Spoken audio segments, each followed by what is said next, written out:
일본은 말이에요 8조 정도의 적자예요. 5개월째 마이너스입니다. 일본은 이제 내수로 먹고 사는 나라예요. 전 세계 잘 나갈 때 투자를 해놔서 절대 망하지 않는 나라 이러면서 침이 마르도록 찬양을 해주는 일봉들이 있는데요. 제가 봤을 때 20년 정도 후면은 우리나라 GDP 반도 안 될 거고요. 베트남하고 경쟁하는 나라가 될 겁니다. 일본은 이제 한국과 경쟁조차 불가능한 꼬락서니라고 일본의 전직 고위 관료가 탄식을 했어요. 전 경제산업성 간부가 일본의 산업 정책이 대실패했다. 첨단 기업 실종이다. 도요타가 주가총액 1위 기업이고 굴뚝산업 아닙니까 자동차라는 게. 유니클로 옷대기 파는 그 유니클로가 상위권이고 소프트뱅크 이런 데는 통신회사죠. KT, LG U+ 같은 그냥 통신 기지국으로 핸드폰 요금 받아먹는 회사고 손정희 회장이 한국계 아닙니까? 경영 전략이 대단한 분이라서 기업들 인수해서 팔아가지고 이렇게 돈 버는 거지 첨단 기업이 없어요. 세계 3위의 경제 대국이면 세계 3위급의 이 앱이라든지 IT 기업들이 눈에 보여야죠. 뭐가 있습니까? 야후 재팬? 아이고야.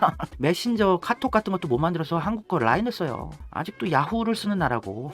라쿠텐이라고 하나 있어요. 라쿠텐 그 쇼핑몰인데 아유 그 일본에서나 좀 쓰는 거지 누가 라쿠텐을 전 세계인이 있습니까?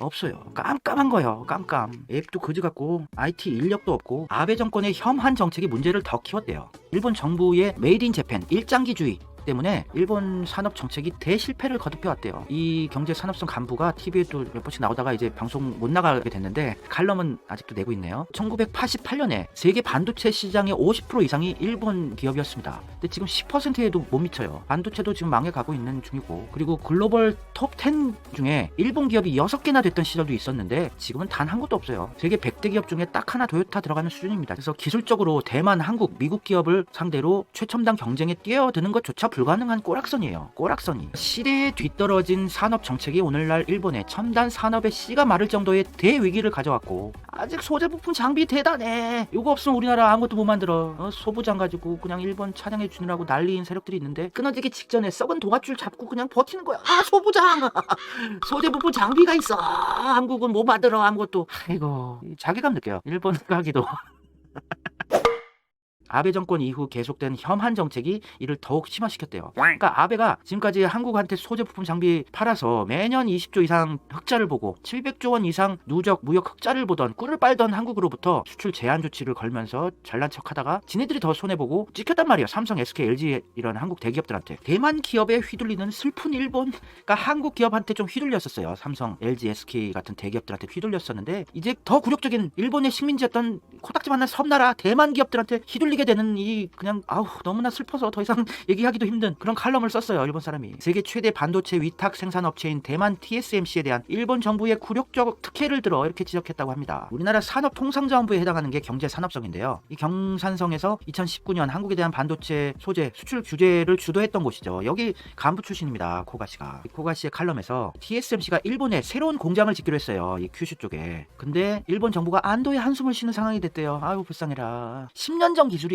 20나노의 기술의 공장을 일본 큐슈에 지으면서 세계 최첨단 공장이라고 말하는데 이에 감지덕지해야 하는 꼴이라고 탄식했어요. 삼성은 지금 3나노 양산을 준비하고 있는데 20나노면은 아유 저 구식입니다. 구식 반도체. 요 공장을 대만에서 지어준다고 하는데도 감사합니다. 굽실굽실 이런 수준이 됐어요. 일본이. 한국한테는 물론이고 대만한테도 이제 무시당하는 꼴입니다. 그리고 일본에 공장을 지으세요 이러면서 천문학적인 인센티브를 제공했어요. 그까지 10년 전 반도체 공장 들여오는데 8조 3천억 정도의 건설비에 절반을 대준 거예요. 일본의 세금으로. 아 진짜 한심하다. 경산성이 그 대가로 일본이 TSMC 새 공장에서 출하되는 반도체를 우선 공급받기로 했다고 대대적으로 선전했대요.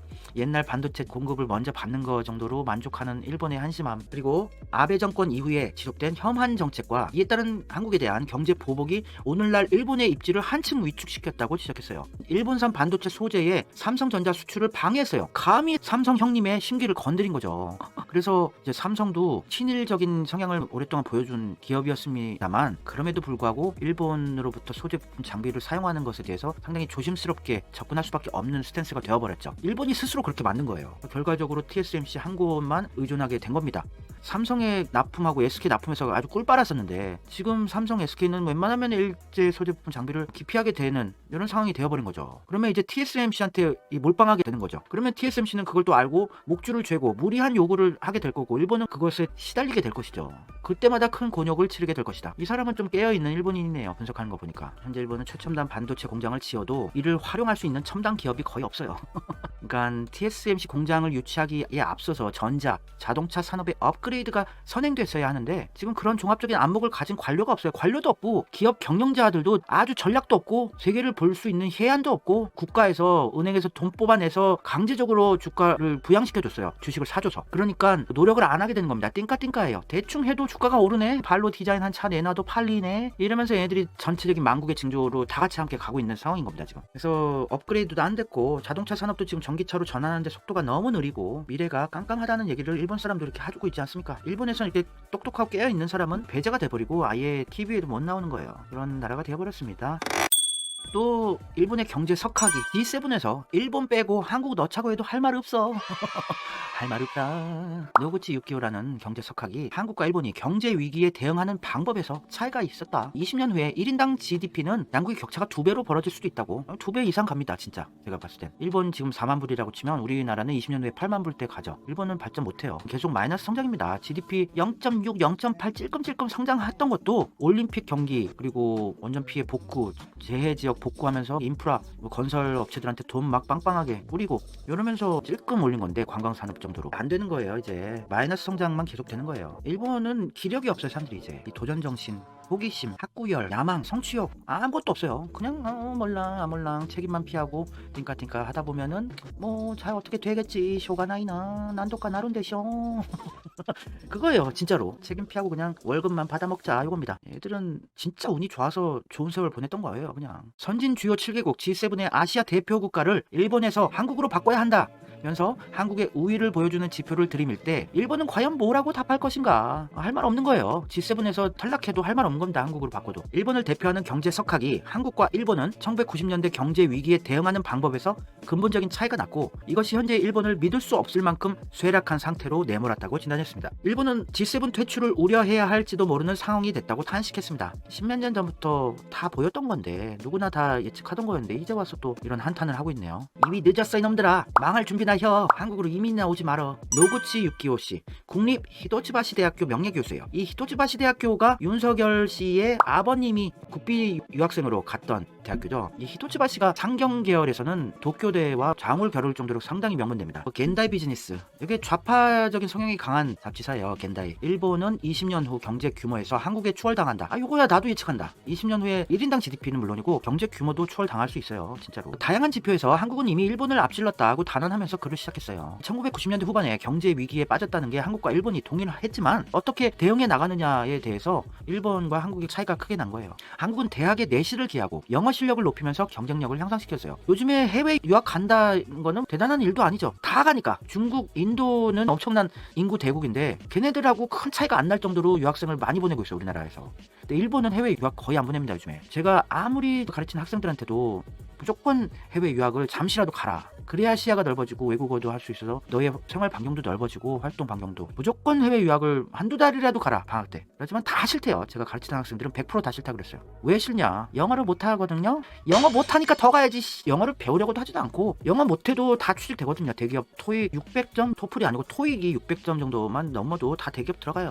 우리나라 800점 밑은 쓰는 것도 쪽팔린 수준이라고 들었는데 대기업은 뭐 900점대 100점 만점도 있고 제가 가르치던 대학교에서 자매결연을 맺은 하와이의 커뮤니티 컬리지가 있었어요. 2년제 대학교. 거기에 매년 몇 명씩 유학생을 서로 교환해서 보내고 이랬어요. 그 선발 기준이 토익 400점 이상이었는데 400점 이상을 받을 자신이 없다고 아예 시도도 안 하는 애들 천지였고 보내야 할 정원을 채우지 못하는 게 매년 무섭대요. 해외 나가는 게 무섭고 도쿄 수도권 사는 애들은 지방 발령 나는 것 자체도 싫대요. 월급 못 받아도 좋으니까 자기 사는 동네 가까운데 출퇴근 가능한 데서 일하고 싶다고 다들 그러고 우리나라 사람들이 전 세계에 유명하다는 명문대학교에 드글드글이에요. 유학생만 맞느냐? 아니에요. 또 교수진들, 연구원들, 석박사들 드글드글입니다. 한국 사람들이 전 세계 어딜 가건 있고 어딜 가서도 각계 각층에서 다 활약하고 있고 근데 일본은 유학생도 거의 없고 세계 기관에서 활약하는 일본인들도 점점 수가 줄어들고 있고 과거 일본이 아시아를 대표하는 국가로서 활약했었는데 외교, 정치, 경제, 산업에서 그 자리를 한국이 다 대체하고 있어 지금. 일본인은 아무것도 안 했어요. 우리 한국은 20여 년간 엄청난 국제 경쟁력을 키워왔고 산업 경쟁력까지. 일본은 오히려 20여 년 전보다 더 경쟁력이 약화됐죠. 일본은. 그러니까 노구치 교수가 다양한 통계와 국제 순위를 제시하면서 한국은 일본보다 풍요로운 나라로 변하고 있다고 평가했어요. 이것도 과거 얘기입니다. 저는 이미 한 10여 년 전에 실생활, 일반 시민들의 실생활 수준은 일본을 넘어섰다고 말씀을 계속 드렸죠. 통계 순위 데이터만 가지고 분석하는 거와 달리 실제 생활 수준을 비교를 해보면은 이미 10여 년 전에 우리나라가 일본을 넘어섰다고 봐도 과언이 아니에요. 굉장히 빈티나게 살아요, 일본 사람들. 우리나라가 훨씬 잘 사는 나라입니다. 일반 시민들의 실생활 수준을 보면.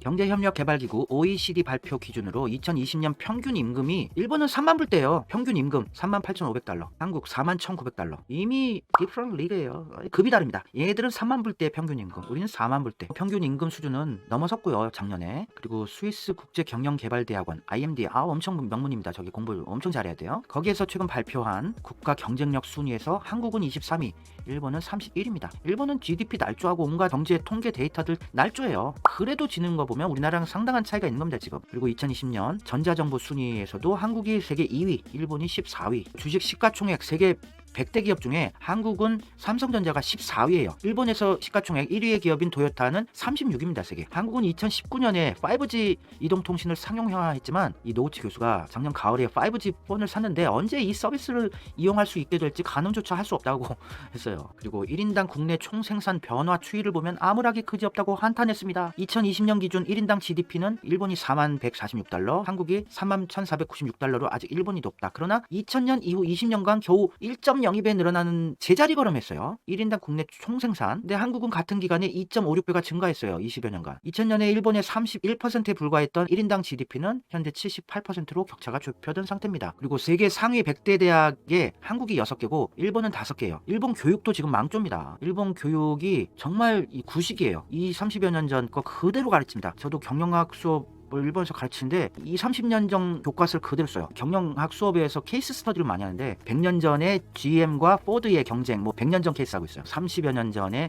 소니가 미국의 컬럼비아 픽처스를 M&A한 인수합병 사례 케이스. 정말 옛날 거 그대로 가르치고 변화가 없어요. 애들도 공부도 진짜 욕 나올 정도로 너무 공부를 안 해요. 전공 수업은 물론이고 스펙 같은 거는 신경도 안 써요. 그게 뭔데? 난다거리야. 아무것도 모릅니다. 신경을 안 써요. 대학교 수준도 제가 전에 영상 하나 올린 적이 있는데 과거에 와세다, 게이오, 도쿄, 교토대 엄청난 명문대라고 했었는데 그것도 옛날 얘기란 얘기예요. 예전에 90년대 말 이 정도까지만 해도 한국에서 부잣집, 재벌가 그런 데서 일본으로 대학원 정도는 보냈었어요. 삼성의 이재용 부회장도 게이오 대학원을 갔었고 이건희 씨도 와세다에서 공부를 했었고 그 당시까지만 해도 참 와세다, 게이오가 명문 사립대학교였는데 지금은 세계 랭킹에서 상대가 안 돼요, 연고대한테. 연구 수준도 떨어지고 애들 외국어 실력도 한심하게 그지없고 일본 인구가 한국의 2배 이상이에요. 대학교의 수도 엄청 많죠. 그런데 세계 상위 100대 대학에 한국보다 적다는 거는 대학교의 교육 수준 질도 떨어지고 있다는 얘기입니다. 토플 점수 평균치도 우리나라가 아시아 29개국 중 11위로 홍콩과 비슷한 수준이에요. 영어를 공용어로 쓰는 홍콩과 비슷한 수준으로 이렇게 점수가 올라왔지만 일본은 27위. 최하위권. 일본에서는 영어가 안 통해요, 진짜로. 젊은 애들은 영어 더 못해요. 40, 50대 기성세대들보다 더 못해요, 젊은 애들은. 참담하게 그지없습니다. 공부 좀 한다는 애들도 영어 진짜 못합니다. 이게 중요하냐 하겠지만 글로벌 경쟁력에서 외국어 능력이란 거는 엄청나게 중요한 거예요. 리스닝 안 되고 스피킹 안 되는 건 그렇다고 칩시다. 그러면 리딩, 독해라도 해야죠. 해외 논문이라도 보게. 독해도 안 되는 애들이 수두룩해요. 명문대 애들도. 해외 논문을 원서로 못 봐요. 대학 교수들도 번역료를 내고 일본어로 번역을 해서 보는 대학 교수들이 있어요. 영어를 대학 교수가 논문을 그대로 못 본다. 그러면 무슨 머리가 좋네 안 좋네, 연구 능력이 있네 없네를 떠나서 경쟁 자체가 안 되는 거예요, 세계 시장에서. 이 때문에 일본이 한국에 추월당하는 것은 기정사실일 뿐 아니라 양국 간 격차는 시간이 지날수록 더 벌어질 것이라고 했어요. 지금까지 추이가 동일하게 반복된다면 20년 후에 일본의 1인당 GDP는 41,430달러, 4만 불대에 머물러 있고 한국은 8만 불대에 진입하게 되는 겁니다. 2배가 되는 거예요, 2배. 1980년대 말에 전 세계 시가총액 상위권은 일본 기업들이 독점하고 있었어요. 진짜 일본 경제 잘 나갈 때 미국까지 일본한테 패배한다고 위기감이 있었죠. 전 세계 100대 기업 중에 3분의 2 정도가 일본 기업이었어요. 돈을 쓸어 모으던 시기가 있었죠. 그러나 이는 거품에 따른 것이고 거품이 붕괴한 뒤에는 아무것도 남지 않았다. 이러한 뼈아픈 패착이 버블 붕괴 이후에 경제를 바로 세우려는 노력을 하지 않은 것이라고 지적했어요. 미국이 IT 혁명을 통해 새로운 경제를 일으켰고 중국도 경이로운 발전을 실현했으며 한국도 경쟁력을 키웠지만 일본은 정체를 거듭했어요. OECD 국가 중에 20여 년 전보다 평균 연봉이 내려간 나라는 유일하게 일본밖에 없어요. 일본 애들은 진짜 운이 기똥차게 좋았던 겁니다. 다시 예전 수준으로 돌아가는 과정 중이죠. 그러니까 이 교수는 일본이 현재와 같은 G7 회원국으로 계속 남을 수 있을지에 대해 우려를 제기했어요. G7이 1986년에 만들어진 건데 세계 경제를 견인하는 선진국 클럽의 성격이지만 지금 같은 상태에서 일본이 G7 멤버로서 적지 적절하냐는 논란이 일어나도 어쩔 수 없다는 거예요. 이런 상황에서 일본인은 과거를 반성하고 현재를 바꾸려고 어떻게든 노력을 하고 있는 것인가 고 되물었대요. 어딘가에서 구원의 신이 나타날 리가 없다. 현재 상황을 바꾸려면 오직 일본인이 노력을 하는 수밖에 없다. 일본인은 이제 각성해야 하지 않겠는가. 각성한다고 되겠어요? 각성도 안 돼요. 절대 변할 수 없습니다. 일본인들을 각성시키고 일본을 변화시키려면 최소한 30년, 50년은 걸릴 거라고 보여져요. 지금 다 망국의 징조가 전 분야에서 보여주고 있거든요. 프랑스의 마크롱 대통령을 경악하게 만든 일본의 경직성. 아우 저 스가 요 손 자세 보세요. 일국의 총리가 이러고 있어요. 아유 유럽 국가들이 백인 국가들이 일본을 원래 좋아했습니다. 계속 오랫동안 일본을 참 흠모하고 좋아했었는데 요 몇 년간 이 일본을 별로 안 좋아하는 국가들이 늘어나는 그런 느낌이 자꾸 느껴져요. 오히려 한국을 좋아하는 나라들이 늘어나고 있다는 느낌이 듭니다. 프랑스 유력지 르 피가로의 도쿄 특파원으로 활약하고 있는 레지스 아르노 기자가 일본 경제주간지 토요 게이사이의 세계 112개국 중 영어 능력 78위인 일본에서 확산되는 외국인 혐오라는 칼럼을 게재했어요. 백인은 혐오 안 해요. 일본 애들이. 백인이 온갖 행패를 부려도 아우 건들지도 않아요. 백인한테는 너무너무 잘하는데 자기네들보다 좀 못한다 싶으면은 그냥 엄청 무시하죠. 엄청 차별하고. 외국인 혐오가 지금 경기가 안 좋으니까 그 분풀이를 하는 거예요. 자기네들의 실력을 키우고 개혁하고 뼈를 깎는 이런 노력을 할 생각을 안 하고 그냥 화풀이를 해요. 약자들한테. 관동 대지진 때 집이 다 불타고 재해로 사망하고 그 분풀이를 조선인들한테 한 거예요. 조선인같이 생긴 사람은 다 그냥 축창으로 찔러 죽이고 공식적인 기록으로 6,000명 이상이라고 하는데 훨씬 더 되겠죠. 우리나라는 약자들은 배려해 줍니다. 국민성 자체가 그래요. 우리나라는 강자들한테는 더 강하게 투쟁하는 희한한 멋있는 성격이죠. 외국인 혐오가 일본에서 가속화되고 있어요. 또 국가 전체의 고립주의 성향이 급격히 강해지고 있답니다. 외국인에게는 일본은 이전보다 살기 어려운 나라가 되고 있으며 특히 코로나 사태가 상황을 더욱 악화시키고 있대요. 외국인 입국을 봉쇄하고 자신의 미래를 일본에 맡기려 했던 외국인 학생, 노동자, 투자자들의 계획을 무의로 만들어버렸어요. 일본에 가는 학생이나 취업하러 가는 사람들이나 호감이 가고 좋아서 가는 사람들 아닙니까? 그런 사람들을 개무시를 하고 차별하고 괴롭히고 일본에 거주하는 외국인의 입국을 막았대요. 또 관광객 막는 건 이해하지만 코로나라고 일본에 사는 외국인의 입국까지 막아버리고 자국민과 외국인 거주자를 구분했었어요. 완전 인종차별이죠. 일본인들이 외국에 나갔다 오는 거는 막지 않는데 일본에서 계속 살던 사람이 잠깐 나갔다 오는 거는 봉쇄를 하는 겁니다. 바보 같은 짓이죠. 코로나 바이러스가 여권의 글자를 읽어서 국적이나 거주지를 구별해서 활동한다는 것인가 이렇게 조롱을 당할 정도로 봉쇄 정책이 문제가 있다고 그랬고 일본 국내 90%가량이 외국인 봉쇄 정책을 지지하고 있대요. 근데 이러한 바보 같은 고립주의가 금융 분야에서도 예외가 아니래요. 도쿄, 후쿠오카, 오사카 등이 저마다 금융 허브 도약을 표방하고 있지만 영어에 능통한 인재가 부족해요. 진짜 영어 잘하는 사람이 없습니다. 영어 좀만 하면 완전 엘리트예요. 일본에서는 대우받습니다. 영어를 잘하시는 분은 일본에서 취업하는 것도 괜찮지 않을까 싶네요. 제가 일본 맥킨지의 신입사원으로 들어온 일본 게이오 출신 히토치바시 도쿄대 출신 신입사원들하고 술을 마실 기회가 있어서 마셨었는데 한국보다 훨씬 떨어져요. 훨씬 떨어집니다. 능력치가. 영어도 너무너무 못하고 와 얘네들이 맥킨지야? 나 어이가 없었어요. 일본 맥킨지에서 근무하는 하버드 나온 친구가 있는데 미국 사람인데 환장하겠대요. 환장하겠대요. 일본 애들 답답해서. 영어만 못한다고 제가 까대는 게 아니라 능력치를 종합적으로 보는 거예요. 저는.